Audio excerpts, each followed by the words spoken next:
Bismillahirrahmanirrahim.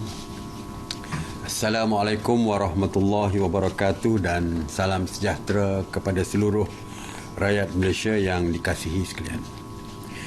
Esok, seluruh umat Islam, baik di Malaysia maupun di seluruh dunia akan menyambut bulan Ramadan. Ketibaan Ramadan pada tahun ini sudah tentu amat dinanti-nantikan oleh rakyat di negara kita. Tahun ini adalah tahun kedua Ramadan disambut dalam suasana negara masih dibayangi penularan COVID-19. Namun, sambutan Ramadan tahun ini dilihat sedikit berbeza kerana terdapat beberapa kelonggaran yang diberikan oleh kerajaan seperti kebenaran aktiviti Bazar Ramadan, Bazar Aidilfitri, solat tarawih dan beberapa perkara lain yang telah pun diumumkan. Jika tahun lalu tidak dibenarkan solat tarawih secara berjamaah dan sebagainya, tetapi tahun ini kita telah pun membenarkan dengan SOP yang lebih ketat. Walaupun aktiviti sepanjang Ramadan dibenarkan, ianya tidak bermakna kita boleh leka kerana COVID-19 tidak pernah bercuti. Data daripada Kementerian Kesihatan Malaysia KKM menunjukkan kemungkinan berlakunya gelombang keempat COVID-19. Maka kita bersama-sama perlu mematuhi SOP, apatah lagi di bulan Ramadan terdapat banyak aktiviti seperti Bazar Ramadan, majlis berbuka moreh dan solat tarawih berjemaah. Di Malaysia, walaupun kita masih merekodkan 4 angka kes harian, iaitu di sekitar 1,000 lebih, namun perkembangan ini masih belum menunjukkan kita selamat daripada dijangkiti wabak ini. Kadar kebolehjangkitan COVID-19 atau R0 pada jangkaan mengikut kes harian pada 11 April 2021 untuk seluruh negara kembali meningkat kepada 1.06. Mengikut negeri pula, Terengganu merekodkan R0 tertinggi, iaitu 1.56. Dan kita melihat perkembangan terkini COVID-19 di beberapa buah negara yang masih dalam keadaan tidak menentu dan berlakunya turun naik kes harian. Sehingga kini, lebih 134.9 juta kes telah direkodkan dengan 2.918 juta kematian.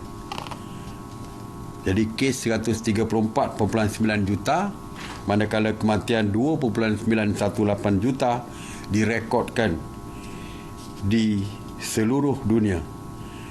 Dan kebanyakan kes dilaporkan melibatkan jangkitan dalam komuniti serta kluster. Ditambah pula dengan penemuan varian baru di beberapa buah negara seperti United Kingdom, Afrika Selatan, Nigeria dan Brazil pada hujung tahun lalu menjadi salah satu faktor berlakunya ketidaktentuan kes pada hari ini. Data terkini daripada WHO menunjukkan India merekodkan kes harian tertinggi iaitu sebanyak 152,879 kes. Diikuti Brazil 93,317 kes. Turki 52,676 kes. Perancis 43,283 kes. Manakala Itali 23,634 kes. Seperti kita baca di dalam media bahawa Perancis, Itali telah memperkenalkan semula lockdown di negara mereka.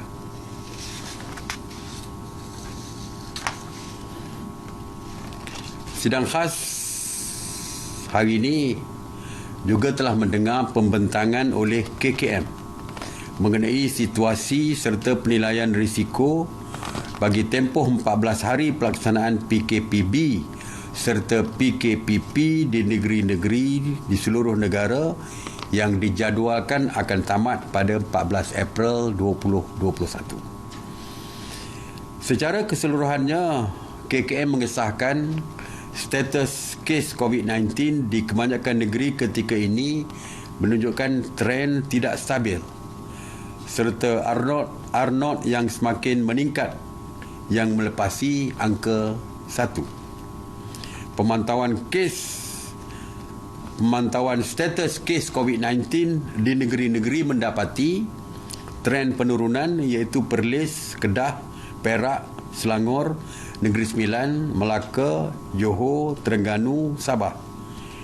Trend turun naik yang tidak stabil iaitu di Pulau Pinang, wilayah Persekutuan Kuala Lumpur, Pahang, wilayah Persekutuan Labuan. Dan trend meningkat adalah di Kelantan dan juga Sarawak. Atas cadangan serta penilaian risiko oleh KKM, Sidang PAS membuat keputusan seperti berikut, iaitu 6 negeri atau wilayah dikekalkan status PKP bersyarat, PKPB, iaitu Selangor, zon merah masih banyak walaupun trend kes menurun. Wilayah Persekutuan Kuala Lumpur, kawasan merah dan jingga masih banyak. Johor, insiden penurunan, insiden menurun, zon merah berkurang dan zon hijau, zon kuning meningkat. Pulau Pinang, kadar insiden tinggi dan zon merah masih banyak. Kelantan, kadar insiden dan trend meningkat dengan pertambahan zon merah. Manakala Sarawak, kadar insiden meningkat dan pertambahan zon merah. Oleh itu, 6 negeri ini kekal dengan status PKPB. Manakala 10 negeri iaitu Perlis, seluruh negeri kini berada dalam zon hijau. Kedah, insiden kekal rendah, zon merah dan jingga berkurangan, kuning bertambah, kecuali PKPB di Kuala Muda yang masih zon merah. Perak, insiden kekal rendah, zon hijau bertambah dan zon merah berkurangan. Melaka, insiden kekal rendah dengan pertambahan zon kuning. Negeri Sembilan, trend menurun dengan peningkatan zon hijau kecuali daerah Seremban yang masih zon merah. Pahang, insiden tidak stabil dan zon hijau serta kuning berkurangan. Terengganu, insiden stabil dan zon hijau bertambah. Sabah, insiden kekal rendah, zon hijau berkurangan dan zon merah bertambah. Wilayah Persekutuan Putrajaya tiada zon merah, manakala wilayah Persekutuan Labuan insiden tidak stabil, terdapat 2 zon jingga dan tiada zon hijau. Oleh itu, 10 negeri dan wilayah ini terus kekal dengan status PKP pemulihan. Pengekalan dan pertukaran status PKPB dan PKPP bagi negeri-negeri ini akan berkuat kuasa mulai 15 April 2021 sehingga 28 April 2021, kecuali Sarawak yang bermula esok 13 April sehingga 26 April 2021. Walau bagaimanapun, rentas negeri masih tidak dibenarkan, kecuali bagi aktiviti pelancongan dari negeri PKPP ke negeri PKPP melalui konsep Green Travel Bubble menggunakan syarikat dan agensi pelancongan yang berdaftar dengan MOTAX, Kementerian Pelancongan. Walau bagaimanapun, rentas daerah masih dibenarkan seperti biasa, kecuali di negeri Sabah, di Sabah dan Sarawak yang masih tidak membenarkan rentas daerah di atas keputusan kerajaan masing-masing.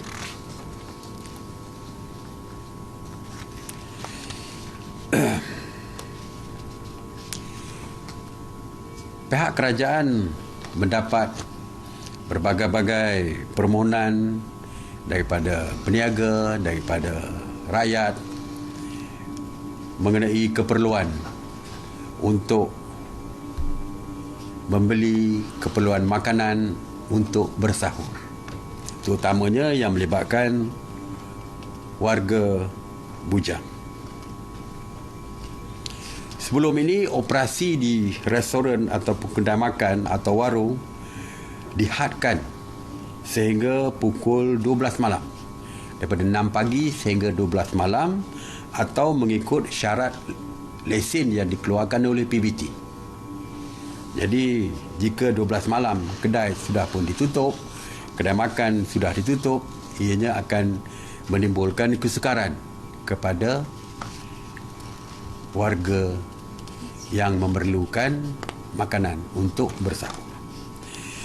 Selepas mengambil kira semua pandangan serta keperluan khususnya orang bujang dan lain-lain untuk mendapatkan makanan bersahur, maka mesyuarat bersetuju, iaitu semua restoran, warung, gerai, kedai makan atau coffee house di hotel, kedai makanan segera atau perkhidmatan penghantaran dibenarkan melanjutkan operasi mereka sehingga waktu sahur, sehingga selepas waktu sahur, iaitu pukul 6 pagi atau mengikut waktu yang ditetapkan oleh syarat lesen mereka. Jadi ini bermakna selepas ini kedai makan diteruskan dan sehingga sahur. Jadi mereka yang ingin membeli makanan untuk bersahur boleh membeli berbungkus atau boleh makan di restoran yang dibuka untuk membantu mereka mendapatkan makanan bersahur. Walau bagaimanapun, kebenaran ini hanya terpakai sepanjang bulan Ramadan saja. Okey. Manakala terdapat restoran ataupun kedai makan di dalam pasaraya, dan ini adalah mengikut waktu operasi pasaraya tersebut. Kita tahu ada kedai-kedai di dalam pasaraya, restoran dan sebagainya, tetapi pasaraya tutup pukul 10. Seluruh Malaysia pasaraya tutup pukul 10. Shopping kompleks tutup pukul 10. Jadi ianya tertaluk kepada waktu shopping kompleks tersebut. Sidang khas juga bersetuju untuk membenarkan penganjuran majlis berbuka puasa. Seperti kita tahu, banyak kementerian, syarikat yang menganjurkan majlis berbuka puasa, dan kita bersetuju untuk membenarkan. Begitu juga dengan buffet Ramadan di hotel, di restoran dan lain-lain premis makanan. Kita benarkan dengan SOP yang ketat yang telah pun kita tetapkan. Mengenai bilangan kehadiran di kawasan PKPB dan juga PKPP, jika buffet Ramadan, maka kita membenarkan dengan syarat ianya ada penjarakan sosial di antara pengunjung yang makan, dan juga SOP tentang kedudukan meja juga yang perlukan 2 meter jarak itu dipatuhi, ya. Walau bagaimanapun, untuk majlis berbuka puasa, sama ada dibuat di pejabat, di dalam dewan dan sebagainya, di kawasan PKPB seperti biasa 50% daripada keluasan tempat ataupun mengikut 50% daripada kapasiti sebenar, Manakala di kawasan PKPP 100%, tetapi mesti mempunyai penjarakan sosial, seperti di majlis-majlis lain lah di kawasan PKPP. Antara SOP am bagi bufet Ramadan dan majlis berbuka puasa, kita perlu ditetapkan dan ditandakan secara jelas laluan khas keluar masuk tetamu dan pelanggan, dan perimeter kawasan majlis tempat berbuka puasa, terutamanya bagi penganjuran majlis di tempat terbuka atau rumah persendirian. Mengenai kaunter pendaftaran hendaklah diwujudkan di pintu masuk yang bertujuan memastikan bilangan kehadiran, membuat pemeriksaan suhu badan dan mendaftarkan tetamu menggunakan aplikasi MySejahtera atau secara manual. Kalau bufet Ramadan, saya percaya sudah ada booking dan sebagainya, jadi lebih mudah untuk dikawal. Melakukan pembersihan dan disinfeksi mengikut garis panduan KKM sebelum dan selepas majlis berbuka ataupun bufet Ramadan di kawasan ruang majlis, ruang makan, kerusi dan meja, alatan catering, surau dan lain-lain. Memperbanyakkan tempat hidangan bufet bagi mengelakkan tetamu dan pelanggan tertumpu atau bersesak di satu-satu tempat sahaja. Walaupun bufet dibenarkan, tetapi kita mensyaratkan bufet yang disenduk oleh pramusaji, ya, dibantu oleh pramusaji yang menyenduk makanan dan sebagainya. Dan waktu beratur pun mesti mempunyai penjarakan, meja pun mempunyai penjarakan dan sebagainya. Walaupun kita di majlis berbuka puasa, kita sebenarnya menggalakkan penyediaan dom tu, iaitu tidak secara bufet. Kita menyediakan tempat makan yang berhidang. Walaupun jika bufet dilaksanakan, mesti ada pramusaji untuk menyenduk makanan dan sebagainya. Jadi ini antara perkara-perkara yang kita benarkan dan kita harap SOP ini dapat dipatuhi, ya, kerana jika melanggar SOP, tindakan akan diambil, kerana syarat kita di setiap bufet ataupun majlis berbuka puasa yang diadakan mesti disediakan pengawas untuk mengawasi perjalanan majlis tersebut. Surau, penggunaan surau juga tertakluk kepada SOP yang ketat, iaitu kedudukan sewaktu solat dan sebagainya perlu penjarakan sosial 1 meter. Manakala kita juga menggalakkan membawa sejadah sendiri. Kita galakkan di surau-surau, sama ada di hotel ataupun di kawasan sewaktu majlis berbuka puasa diadakan. Mengenai aktiviti keagamaan di masjid dan surau pada bulan Ramadan, sidang mesyuarat pada dasarnya bersetuju seperti yang saya umumkan untuk membenarkan aktiviti solat tarawih di masjid dan surau pada bulan Ramadan serta aktiviti-aktiviti agama yang lain. Begitu juga dengan majlis berbuka puasa di masjid dan surau. Kita juga membenarkan. Walaupun seperti kita tahu yang SOP yang berkaitan dengan keagamaan Islam ini ianya dikawal oleh kerajaan negeri masing-masing. Saya difahamkan setiap kerajaan negeri, setiap pihak berkuasa negeri, pihak berkuasa agama Islam negeri-negeri telah pun mengumumkan SOP masing-masing. Sama ada dari segi jamuan berbuka puasa, ada yang berbungkus dan sebagainya. Begitu juga dengan aktiviti-aktiviti di dalam masjid seperti tadarus, tazkirah dan sebagainya. Semuanya telah diumumkan oleh kerajaan negeri masing-masing.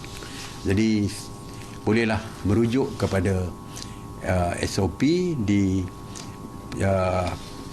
pihak berkuasa agama negeri masing-masing.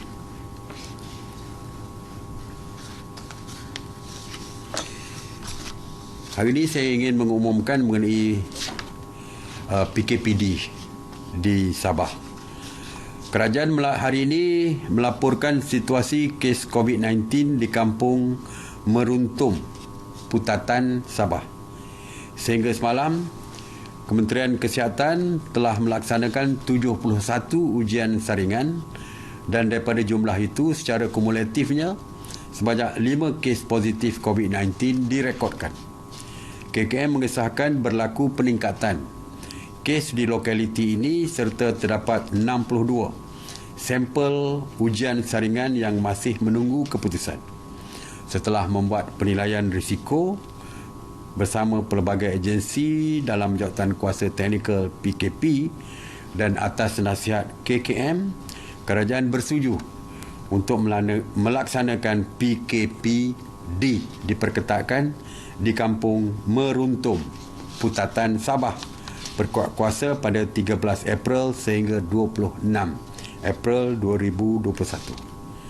Seperti biasa, tujuannya PKPD ini untuk pengesanan awal kepada kes-kes dan bagi kita menyekat penularan COVID-19 di kawasan tersebut.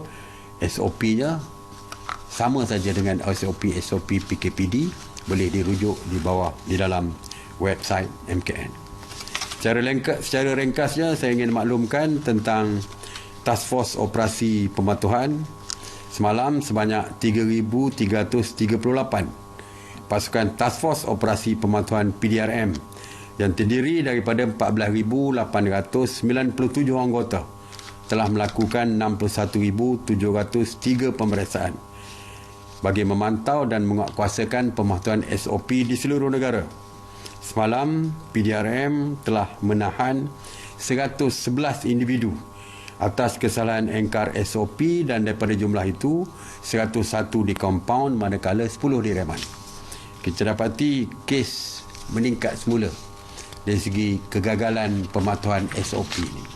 Satu ketika kes menurun sehingga 2 digit. Tetapi kali ini meningkat semula dan aktiviti pusat hiburan meningkat balik menjadi kes yang tertinggi sebanyak 36 kes.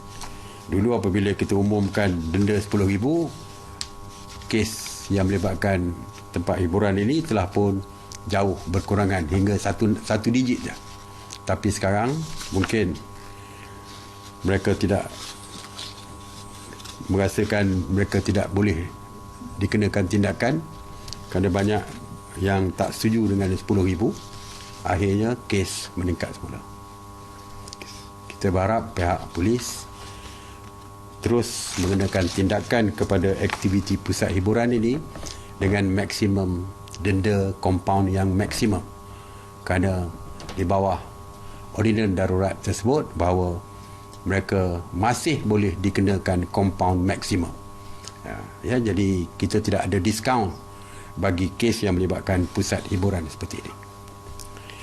Mengenai kawalan sempadan, Ops Benteng semalam telah berjaya menahan 27 parti dan merampas 6 buah kenderaan darat dalam operasi yang dilakukan di seluruh negara, dan dalam operasi tersebut sebanyak 40 buah bot dan kapal turut dikesan di perairan.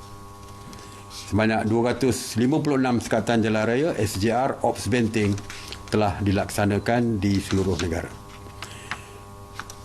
Jadi saya kira itu sajalah yang saya nak sampaikan. Perkara lain yang tidak sempat saya sampaikan boleh dirujuk melalui media rilis yang akan saya buat sebentar lagi. Saya buka kepada soalan. Datuk Seri, semalam Kerajaan Negeri Kelantan mengumumkan Bazar Ramadan dan Aidilfitri di seluruh negeri itu dibatalkan. Jadi soalan saya, adakah pihak berkuasa tempatan mempunyai kuasa untuk membatalkan perkara yang telah dipersetujui oleh Kerajaan Persekutuan? Sepatutnya apabila MKN menetapkan sesuatu kebenaran, membenarkan sesuatu perkara dilaksanakan dan SOP telah ditetapkan, sepatutnya ia diikuti oleh setiap negeri di seluruh negara. Walaupun kita berpandangan bahawa kerajaan negeri boleh menggunakan budi bicara mereka berdasarkan kes yang berlaku di negeri mereka. Mereka juga, saya percaya, menerima pandangan daripada pihak Kementerian Kesihatan di negeri mereka. Jadi kita telah membuat keputusan bersama dengan KKM. Saya berbincang dengan KKM. Kajian negeri boleh membuat peraturan yang lebih ketat jika mereka merasakan itu perlu. Yang tak boleh mereka lakukan adalah melonggarkan apa SOP yang telah standard yang ditetapkan oleh Kajian Persekutuan. SOP kita tetapkan, tapi mereka membuat SOP yang lebih longgar. Itu kita tidak benarkan. Tetapi kalau mereka membuat SOP yang lebih ketat, kerana bagi mereka itu perlu dilaksanakan untuk mengawal keadaan di negeri mereka, kita benarkan. Jadi walaupun SOP general kita sudah pun ada. Walaupun kita mengharapkan, kita meminta supaya kajian negeri kalau boleh perlu patuh kepada SOP yang dikeluarkan oleh Kerajaan Persekutuan supaya kita boleh standardiskan setiap SOP yang dikeluarkan supaya tidak mengelirukan rakyat di negeri-negeri yang berbeza-beza seperti ini. Datuk Seri, adakah kerajaan akan mewajibkan rakyat untuk mengambil suntikan vaksin COVID-19 kepada mereka yang ingin keluar negara atau hendak merentas negeri? Bagaimana Datuk Seri melihat perkara ini? Ya. Seperti kita tahu, pengambilan vaksin ini bukan sesuatu yang diwajibkan, tetapi diberikan pilihan oleh rakyat. Walaupun kita menyeru kepada rakyat untuk kepentingan kesihatan mereka, walaupun tiada perkara ini tidak dianggap wajib dan tidak boleh dihukum kalau tidak mengambil vaksin, tetapi kita memohon kepada rakyat demi kesihatan diri dan keluarga serta masyarakat, ambillah vaksin ini. Tapi untuk keluar negara, kita tidak membincangkan lagi perkara ini, kerana kebenaran keluar negara sekalipun tertakluk kepada negara yang akan mereka pergi. Sebagai contoh, kita mendapat perkabaran sama ada ini akan dilaksanakan atau tidak. Kita mendapat perkabaran bahawa untuk musim haji ini, jika dibenarkan menunaikan musim haji, saya dipahamkan, kali ini belum diumumkan lagi, saya dipahamkan kemungkinan besar Kerajaan Arab Saudi mewajibkan mereka yang menunaikan haji perlu mengambil vaksin. Kalau itu disyaratkan, maka mungkin mereka yang ingin mengerjakan haji terpaksa mengambil vaksin terlebih dahulu. Tapi perkara ini masih tiada dalam perbincangan kajian. Kita tunggulah.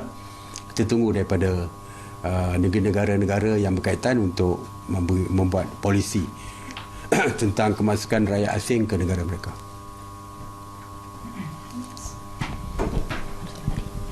Datuk Seri, masih terdapat segelintir pihak tidak bertanggungjawab cuba mengasut rakyat dan menyebarkan berita palsu agar tidak menerima suntikan vaksin seperti AstraZeneca, kerana laporan luar negara mendakwa ia boleh mendatangkan mudarat dan mencetuskan ketidaktenteraman dalam kalangan rakyat. Bagaimana kerajaan mengatasi perkara ini supaya rakyat tidak takut untuk mengambil vaksin selain daripada Sinovac dan Pfizer?